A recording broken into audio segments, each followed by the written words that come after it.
On करेंगे वीडियोটা। Hello students,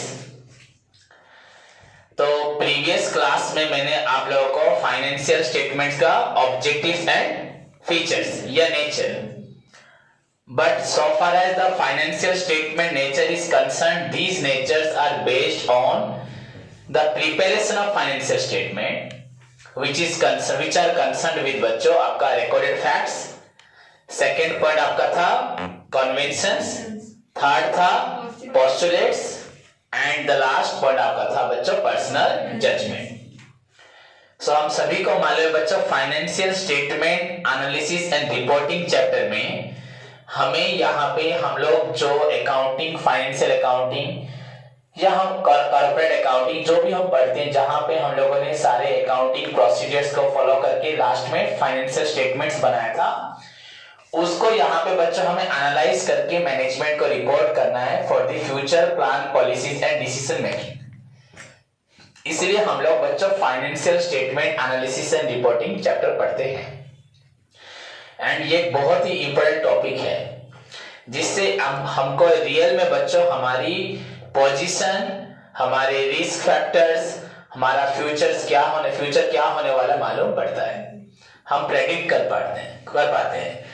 अगर तुम लोग ध्यान से पूरी क्लासेस करोगे एंड तक सभी स्टूडेंट्स, तो इस चैप्टर में समहाउ तुमको प्रीवियस चैप्टर से बहुत कुछ अलग सीखने को मिलेगा। यहाँ पे ये सब हम कंपेयर करके दिखाएंगे, कैसे हम कंपेयर करते हैं। Suppose current assets, current liabilities होगी नहीं, फिर करंट एसेट्स में तुम जिन फैक्टर्स को लेते हो उनमें से हमको मालूम है व्हाट आर करंट एसेट्स, पर बस यहाँ पे ये बोलेगा कि हमें उन करंट एसेट्स में से भी कुछ करंट एसेट्स को नहीं लेना, क्योंकि उसमें कुछ आपका ऐसा फैक्टर्स होगा जो हमें हमारी लिक्विडिटी पोजीशन ठीक से नहीं बताएगा। अब तुमको नहीं समझ में आ रहा होगा लिक्विडिटी क्या है, पहले मैं बहुत बार बता भी चुका हूं कि हम अपनी रिक्वायरमेंट्स को मीट कर सकते हैं कि नहीं। हमारे पास अगर एसेट्स पर्याप्त परिमाण में है जिससे हम अपनी लायबिलिटीज को मीट कर सकते हैं, सो दैट इज बच्चों लिक्विडिटी। उसमें शॉर्ट टर्म आएगा, लॉन्ग टर्म आएगा। शॉर्ट टर्म आएगा अगर हम अपनी जितनी भी रिक्वायरमेंट्स है, ऑब्लिगेशंस है, शॉर्ट टर्म उसको मीट कर सकते हैं, तो दैट मींस बच्चों हमारी लिक्विडिटी पोजीशन गुड है, सॉल्वेंट है हम लोग। अगर हम अपनी लायबिलिटीज को मीट नहीं कर पाते तो वहां पे हमें प्रॉब्लम होगा, लिक्विडिटी बहुत पुअर है कि नहीं। वैसे अगर हमें जब बड़ी बड़ी रिक्वायरमेंट्स को पूरा करना है तो वो लॉन्ग टर्म सॉल्वेंसी है, एक शॉर्ट टर्म और एक लॉन्ग टर्म। समझ में आया कि नहीं। तो लिक्विडिटी एक पोजीशन है बिजनेस का जिससे हम अपनी लायबिलिटीज को मीट करते हैं। जो भी हो मैं ये चीज तुमको बाद में बताऊंगा, बट जैसे कि नॉर्मली बच्चों सपोज मेरे पास बैंक में फिक्स्ड डिपॉजिट्स हैं और मेरे पास कैश इन हैंड है, या मेरे बैंक में बच्चों मेरे पास सेविंग या करंट अकाउंट में भी पैसा है। फिक्स्ड डिपॉजिट अलग है, सेविंग करंट अकाउंट अलग है। अभी अगर मुझे कोई भी पेमेंट्स करना है तो यूजुअली मैं पेमेंट कहां से करूंगा, कैश इन हैंड से या सेविंग या करंट अकाउंट से। सो अगर मेरे सेविंग, करंट अकाउंट या मेरे पास जो कैश इन हैंड है उसमें जो पैसा अवेलेबल है, अगर वो पैसा सफिशिएंट होगा मेरी जितनी भी शॉर्ट टर्म लायबिलिटीज को मीट करने के लिए, दैट मींस मेरा short term financial position good है, साउंड है कि नहीं है। That means there is a बच्चों रेशियो होगा, एक रेशियो होगा कि आपके पास बच्चों वैसे भी अगर जब आप लोग अगर जी एक्चुअली पढ़ाई को अच्छे से करेंगे तो आपका फ्यूचर बनेगा, ये आपको मालूम है बात। हाँ, कंपनी में बच्चों क्या आता है, हम लोग क्या करते हैं, मैक्सिमम पैसा लेके अपनी पॉकेट में या अपने सेविंग्स अकाउंट में घूमते हैं। कंपनी ऐसे नहीं करती, समझ में आए। कंपनी का तो एक ओनर पहले नहीं होता, बहुत सारे ओनर्स होते हैं। ओके, तो कंपनी क्या करती है, कंपनी अपनी लायबिलिटीज को एस्टिमेट कर लेती है कि हमें इतनी लायबिलिटी साल भर में देना है, तो उतना ही पैसा बच्चों को cash in hand, cash at bank जिसको हम यूज कर सकते हैं उतना वहां रखने की कोशिश करती है।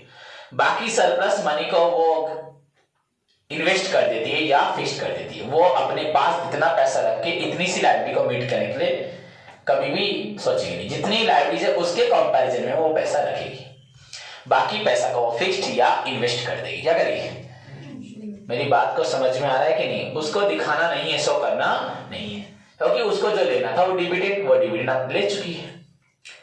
समझ में आया कि नहीं? सारा पैसा जो लेना था ले चुके ना, ले चुके हो तो ले जाते हैं ना सभी। तो मेरी बात को ध्यान से सुनो।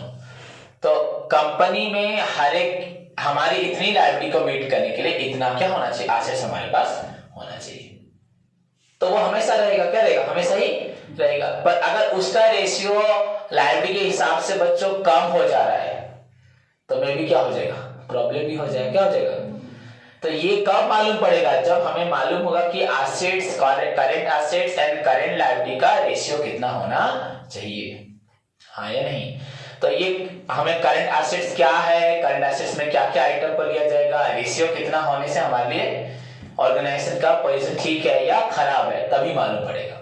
पर जहां तक बच्चों सिर्फ trading P&L account balance sheet को आप देखते हो तो वहां से सिर्फ आपको प्रॉफिट एंड लॉस मालूम पड़ता है या फाइनेंशियल पोजीशन इस साल का कितना है, आपको कोई कंपैरिजन होता है क्या? नहीं। तो इसीलिए बच्चों यहाँ पे हम लोग बहुत सारी टेक्निक सीखेंगे जिससे हम अपनी कंपनीज को short term point of view से, long term point of view से, है नहीं। मुझे लगभग एक बच्चा X है, मुझसे लोन लेता है, उधार लेता है, Y भी लेता है, पर X को मैं देता हूँ, Y को नहीं देता। फर्क क्या है? X मुझसे हजारों बार सामान ले चुका है, मुझे तुरंत टाइमली रिटर्न देता है, debtor turnover ratio very good है। सामान लेता है, टाइमली पेमेंट करता है, अट्रैक्टिव रिटर्न देता है, तो मुझे उसके साथ कारोबार करने में मुश्किल नहीं है। पर अगर ये डेब्टर्स मुझे रिटर्न नहीं देते होंगे टाइमली तो हम डेब्टर के पास उनको उधार देंगे नहीं। तो वो कैसे मालूम पड़ेगा? डेब्टर टर्नओवर रेशियो, हाँ या नहीं। तो इससे भी हमारा फाइनेंशियल पोजीशन मालूम पड़ेगा। हम लोग बैलेंस शीट में 100 करते हैं डेब्टर्स 5 करोड़, पर वो डेब्टर्स हमें 5 करोड़ 5 साल से पड़े हुए हैं, वो हमें पैसा देते ही देंगे बोलते हैं। तो यहाँ पे क्या फाइनेंशियल पोजीशन गुड हो गया क्या? ओके। क्रेडिटर टर्नओवर रेशियो, हम लोग जिनसे उधार लेते हैं, अगर मैं उधार लेके तुमको रिटर्न ना करता हूं ठीक में, तो ये भी बहुत पुअर है कि नहीं है? कि मैं कैसा उधार जिनसे लेता हूं उनको कैसे पैसा रिटर्न करता हूं। तो दैट इज बच्चों आपका क्रेडिटर टर्नओवर रेशियो। ओके। एक बहुत बड़ा दुकान है, उसमें बहुत सामान है, हाँ, स्टॉक है, तो स्टॉक बच्चों बिकता नहीं है, मेरी बात समझ रहे हो ना? ये बच्चों कॉन्सेप्ट है। हम लोग फाइनेंशियल स्टेटमेंट टॉपिक पे क्या क्या पढ़ेंगे। और एक छोटी सी दुकान है बच्चों, वहां पे वो कम सामान रखता है 1000 रुपए का, पर हर दिन बिक जाता है, हर दिन बिक जाता है। मैं अगर 1000 रुपए का सामान लेके आऊंगा, क्या मैं सपना देखूंगा 1 लाख का बेचने का? मेरा सपना होगा कि मेरी दुकान में जो सामान है वो बिक जाए, हाँ या नहीं, ठीक टाइम पे बिक जाए। ओके। एक इंसान का 1 करोड़ का दुकान है, पर बच्चों उसका डेली सामान बिल्कुल बिकता है नहीं, बहुत कम बिकता है, तो क्या फायदा है, हाँ या नहीं? तो बच्चों वो है स्टॉक टर्नओवर रेशियो। क्या मैं ज्यादा सामान ना खरीदूं, कोई प्रॉब्लम नहीं, पर मैं जितना खरीदता हूं मेरा बिक जाता है, और क्या चाहिए, हाँ या नहीं? मैं बाजार में 2 किलो में एप्पल लेके जाता हूँ, 5 किलो एप्पल लेके जाता हूँ, तो 5 किलो एप्पल मेरा बिक जाता है, और कोई प्रॉब्लम है क्या? अगर मैं ज्यादा लेता तो ज्यादा बिकता, नो डाउट, हाँ या नहीं?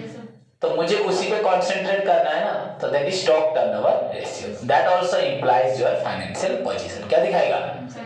खाली एसेट्स होने से फाइनेंशियल पोजीशन हो जाएगा? जो अमीर, जो किसान है, उनके पास करोड़ों की जमीन पड़ी है, वो तो खाने को उनको नहीं मिलता, अपने बच्चों को पढ़ा नहीं पाते, अपने बच्चों का फीस नहीं दे पाते, अपने बच्चों को अच्छे ड्रेस नहीं दे पाते, अपने घर में अच्छे फर्नीचर्स नहीं लगा पाते, मेडिसिन नहीं खा पाते हैं, हाँ, उन्हें घर में अच्छा बेड, अच्छा बिस्तर होता है क्या? क्यों नहीं होता? तो आप पैसा तो बहुत है, क्या पैसा तो बहुत है, बट अर्निंग कहाँ है? क्या अर्निंग है? क्या नहीं? क्योंकि उनके पास जो सामान है आइदर बिकता नहीं है, बिकता भी है तो बहुत कम रेट में बिकता है, दैट इज ऑल्सो बच्चों शोज योर फाइनेंशियल पोजीशन। सिर्फ एसेट देखने से फाइनेंशियल पोजीशन होगा नहीं, क्लियर? तो इन्हीं सबको हम लोग पढ़ेंगे फाइनेंशियल स्टेटमेंट एनालिसिस में। हर चीज को, आपका सॉल्वेंसी पोजीशन कितना है, आपका डेब्टर टर्नओवर रेशियो कितना है, क्रेडिटर टर्नओवर रेशियो कितना है, स्टॉक टर्नओवर रेशियो कितना है, हाँ, जो हर एक मतलब एक एस्पेक्ट को, फाइनेंशियल एस्पेक्ट को ये क्या करेगा?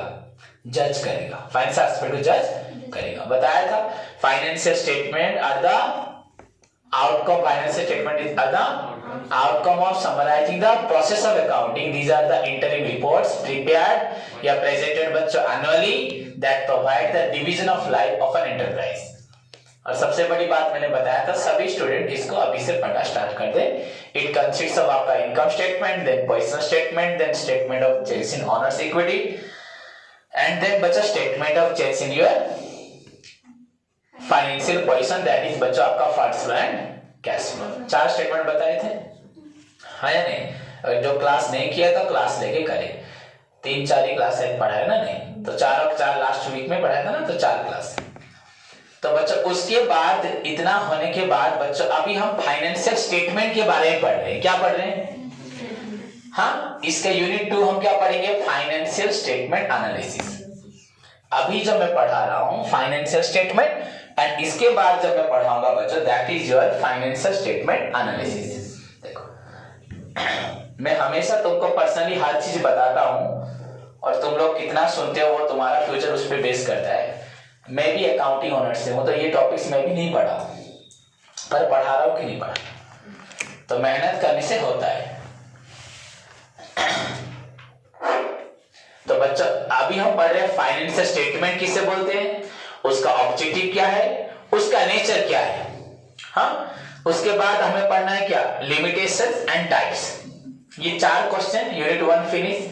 Then come to the unit 2. हम जब हम जाएंगे बच्चों वहां पढ़ेंगे फाइनेंशियल स्टेटमेंट एनालिसिस, जो हमारा बुक का नाम है कि नहीं. तो एनालिसिस भी सीखेंगे, कैसे एनालिसिस होता है, उसका मतलब क्या है, एनालिसिस का नीड्स क्या है, इंपॉर्टेंस क्या है कि नहीं है. पर अभी तक हम लोग क्या पढ़ रहे हैं? फाइनेंशियल स्टेटमेंट्स, उसका ऑब्जेक्टिव, उसका फीचर, जो हम लोग आज तक पढ़ चुके थे. हाँ या नहीं? हम +2 लेवल से +3 फर्स्ट ईयर से पढ़ रहे थे, बट उसको हम लोग थोड़ा डेप्थ में नहीं गए थे, ओवरलुक खाली करते थे ऊपर से. तो ऑब्जेक्टिव के बाद बच्चों आज पढ़ाने जा रहा हूं लिमिटेशंस. क्या? तो बच्चों 2 financial statement is very useful है कि नहीं. जैसे कि हमें मालूम है कि फाइनेंशियल स्टेटमेंट हमारे लिए बहुत यूजफुल है. किस लिए यूजफुल है? फॉर टेकिंग आवर बच्चों future financial decision, for making our plan policies, for changing in any plan policies. हमें अपना फ्यूचर का प्लान पॉलिसी चेंज करना है, कुछ न्यू पॉलिसी लाना है, तो whatever relevant informations we required to make our future more better अगर चाहिए हमें, दैट्स व्हाई हमें हेल्प कौन करेगा? Financial statement. फाइनेंशियल स्टेटमेंट बताएगा कि फाइनेंशियल स्टेटमेंट हमें 4 चीजें पढ़नी है ना. क्या पढ़ना है? 4 चीजें पढ़ना है ना, 1-2 चीजें पढ़ना है. नेट प्रॉफिट नेट लॉस मालूम पड़ेगा, ग्रॉस प्रॉफिट तो उसी में आ जाएगा, फाइनेंशियल पोजीशन मालूम पड़ेगा, ऑनर्स के अकाउंट के बारे में मालूम पड़ेगा, एंड फाइनली बच्चों हमें हमारा फंड्स फ्लो या कैश एंड कैश फ्लो भी मालूम पड़ेगा. ये क्या है सब बताऊंगा. फंड्स फ्लो क्या है, कैश फ्लो क्या है, समझ में आया कि नहीं? तो हमें 4 इंफॉर्मेशंस मिलेंगी. एंड फाइनेंशियल स्टेटमेंट बच्चों कितने प्रकार होते हैं? 4 प्रकार. हाँ या नहीं? So in spite of a number of बच्चों इंफॉर्मेशन प्रोवाइडेड बाय या नंबर ऑफ इंपॉर्टेंस या नंबर ऑफ बच्चों utilities given by source by your financial statement, बच्चों स्टिल समझ में आएगा, तब भी ये आपका ट्रू पिक्चर नहीं बता सकता. एंड बच्चों ये भी सफर होता है सर्टेन लिमिटेशन से, सर्टेन लिमिटेशन से. समझ में आया कि नहीं? आप बोलोगे सर क्या? एक सिंपल सी बात बता बच्चों, ये जो पढ़ाई है किसी बच्चों ने सोच रहा नहीं, ये जो पढ़ाई बच्चों केयरफुली सुनिए. मुझे तो आपको सफल 24 आवर में अपने जीवन में जो करना है करो, ये हमारा फ्यूचर बनाएगा. सपोज बच्चों मेरे पास बहुत प्रॉपर्टी है, सारा प्रॉपर्टी मेरा जल गया, अर्थक्वेक हो गया, सब नाश हो गया. हाँ, और कोई भी अपना लोग भी नहीं है, तो मैं तो बोलूंगा मैं तो मर गया, डूब गया. हाँ या नहीं? मैं तो बर्बाद हो गया. क्यों बर्बाद हो गया? मेरे पास नॉलेज है. क्या है? मैं अपनी बात बोलूं, मेरे पास नॉलेज है, एफिशिएंसी है, स्किल है. क्या है? तो स्किल भी तो मेरी स्ट्रेंथ है. हाँ, मैं डूब जाऊंगा क्या? नहीं डूबूंगा, आगे मैं तुरंत बन जाऊंगा. क्या बना? क्योंकि मैं अपनी स्किल से खड़ा हुआ था. तो स्किल नॉलेज है कि नहीं है? बट स्किल नॉलेज कौन से एस्पेक्ट है, मॉनिटरी ना non monetary? Non monetary. Okay, financial statement क्या नॉन मॉनिटरी को लिखता है? Cost accounting deals with your both monetary and non monetary. तो ये जो यूनिट 1 है बच्चों, फंडामेंटल टॉपिक, 4 क्वेश्चन 2 पढ़ा चुका हूं, 2 पढ़ना है। यूनिट 1 खत्म होने के बाद unit 2 theory practical, 3 theory practical, बहुत इजी लगेगा, बेसिक टॉपिक को ही समझना होता है। तो फाइनेंशियल स्टेटमेंट क्या आपका नॉन मॉनेटरी फैक्टर को लेता है? हम पढ़े भी हैं फाइनेंशियल अकाउंटिंग कॉस्ट अकाउंटिंग का difference. Financial accounting deals with both only monetary data, cost accounting deals with both monetary and non monetary data. Now see, हमारे पास कुछ ना होते भी हमारे पास एफिशिएंट वर्कर्स हैं, एफिशिएंट मैनेजर्स हैं, दे आर एनफ। हमें फिर से 2 दिन में आगे बढ़ाने वो एनफ नहीं है, हाँ या नहीं?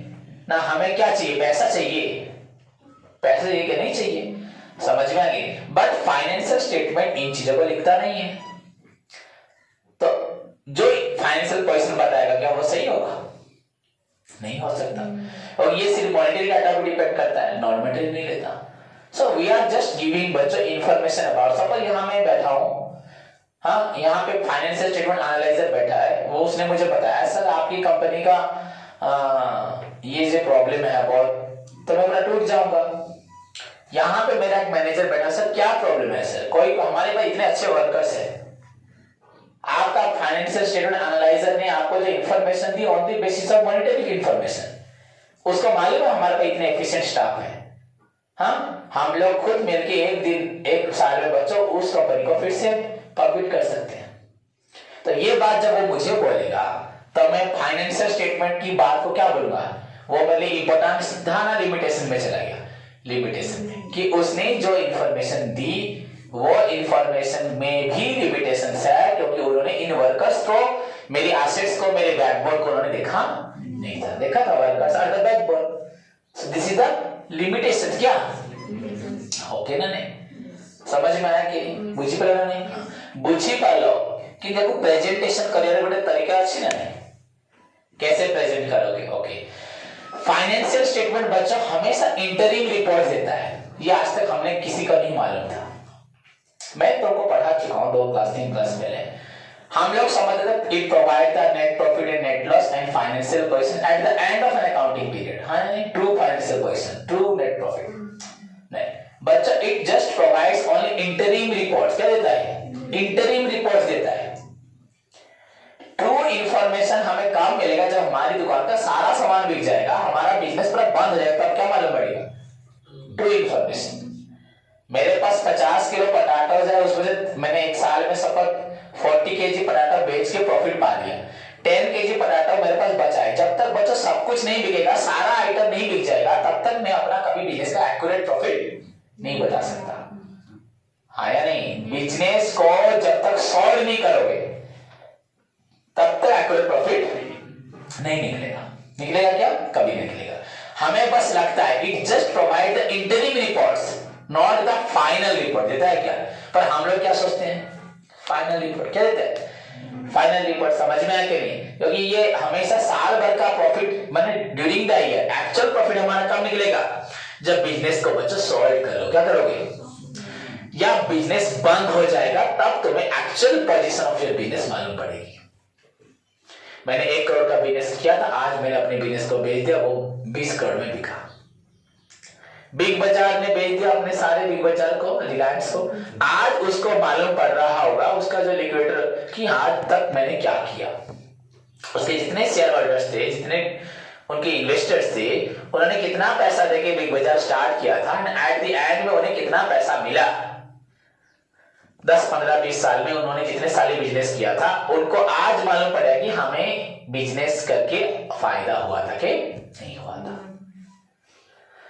समझ में आया कि नहीं? मुकेश अंबानी खरीदे वो अलग बात है। अब तुम बोलोगे सर बिग बाजार डूब गया, नहीं चला। अरे ये कोरोना में इसमें डूबा, 5 महीने तो चलता रहा था ना, तो ये उनको ही मालूम होगा कि वो लोग आज तक क्या कर रहे थे, क्या नहीं कर रहे थे। समझ में आया? So actual position of A business can only be determined only when the business is sold और business is बच्चा liquidated. That is why इसलिए हमें क्या मालूम पड़े जब business sold हो जाए। So therefore financial statement बच्चा doesn't provide the true profit and loss and financial position of a business enterprise because it provides only information of the बच्चा during the financial year. हमको लगता है final information देता नहीं है। And this is also based on बच्चों estimation पे depend करता है। किस पे डिपेंड करता है? अप्रोक्सीमेटेड डाटा पे डिपेंड करता है। आप देख लो एसेट्स का इंफॉर्मेशन भी ये राइट नहीं देता। राइट देता है क्या? कभी देता नहीं। हमें बस लगता है अगर हम 20,000 के एक मोबाइल फोन को खरीद के बच्चे 1 साल के बाद अगर अकाउंटिंग क्या बोलेगा मोबाइल 10 साल चलेगा तो एवरी ईयर 2,000 डेप्रिसिएट होगा। तो नेक्स्ट ईयर बच्चों मोबाइल का रेट तो बहुत अच्छा 18,000 है कि नहीं है? क्या कोई 18,000 देगा? स्टिल भी 100 बच्चों 18,000 इन आवर बैलेंस शीट, हाँ या नहीं? तो 80,000 100 करे मतलब पैसा तो बहुत अच्छा लग रहा है। क्या वो ट्रू है? कोई देगा 18,000?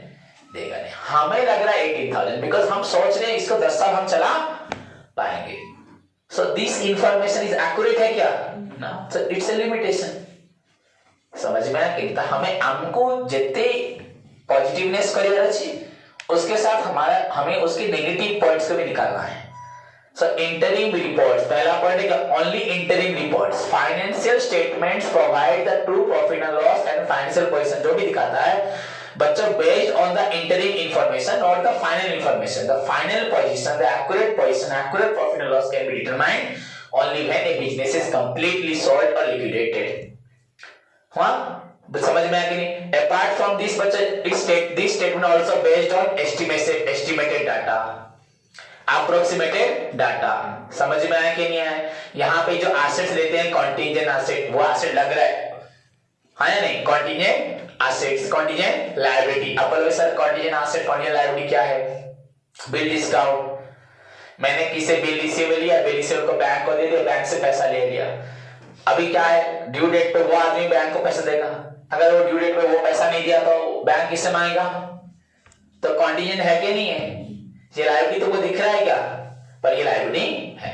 सो these are the statement based on interim reports, approximated data, estimated data. समझ में? Contingent assets, contingent liability, which makes the statement इम्प्रिसाइज।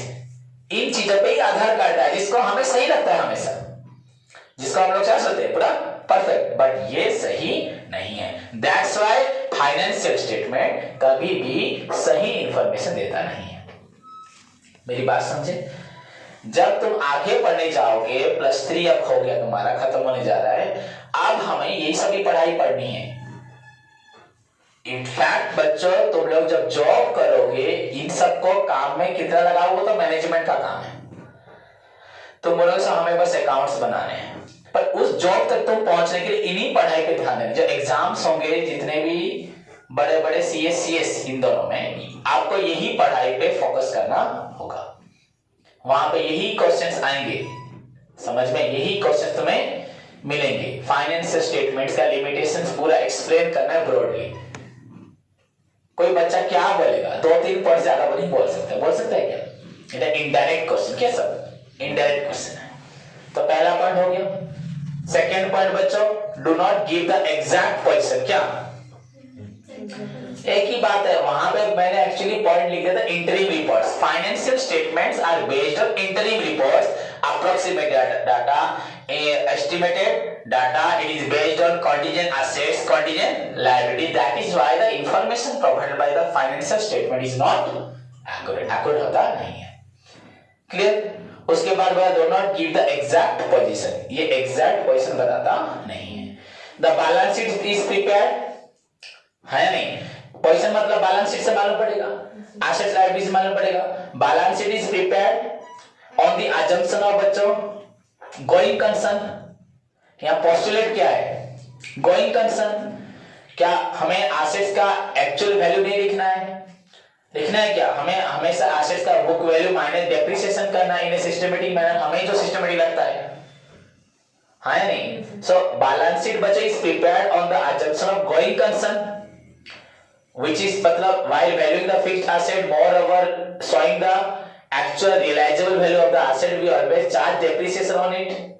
So the position shown by the balance sheet accurate होगा क्या? होगा क्या? वही बात है कि ना अलग बात है? वही तो बता चुका हूं ऑलरेडी ना। तो बैलेंस शीट में एसेट्स का एक्चुअल अमाउंट लिखते हैं क्या? कभी लिखते नहीं है। तो fixed assets are always shown at cost price minus depreciation. क्या करते हैं? एक्युमुलेटेड। हमें जो लगता है डेप्रिसिएशन, क्या वो सही होता है क्या? accumulated depreciation, जैसे हम बोलते हैं accumulated bonus, देखना चलो LIC बात करते हैं इतना बोनस मिलेगा, accumulated मिलेगा, बच्चे समझते हैं हाँ मार देते, तो उतना हो सकता है, इतना डेप्रिसिएशन हो सकता है, पर होगा जरूरी है क्या? एक साल के बाद कोई अपने मशीन को पूरा टिप टॉप रखता है, कोई मशीन एक साल में दरदरा हो जाती नहीं हो जाती है, हाँ या नहीं? एक गाड़ी को 5 साल भी चलाएगा पूरा नया दिखाई देगा, एक आदमी उसी गाड़ी को 1 साल भी चलाएगा पूरा पुराना हो जाएगा। तब यहाँ पे आप लोग क्या बोल सकते हो? खाली डेप्रिसिएशन माइनस करने से तो नहीं होगा ना, होगा क्या? नहीं होगा, आपको डेप्रिसिएशन के साथ क्या एसेट्स को पूरे स्क्रूटिनाइज करके देखना है। तो यहाँ व्हाइल वैल्यूइंग द बच्चों एसेट्स हमेशा हम लोग क्या करते हैं, कॉस्ट प्राइस माइनस क्या करते हैं, एक्यूमुलेटेड डेप्रिसिएशन। हुआ कि नहीं हुआ? ओके। उसके साथ साथ बच्चों सर्टेन हमारे जो preliminary certain assets like preliminary expenses, goodwill हो, discount on issue of shares हो, हमें कुछ देता है क्या? गुडविल कुछ दे रहा है क्या? एक्चुअली कुछ दे रहा है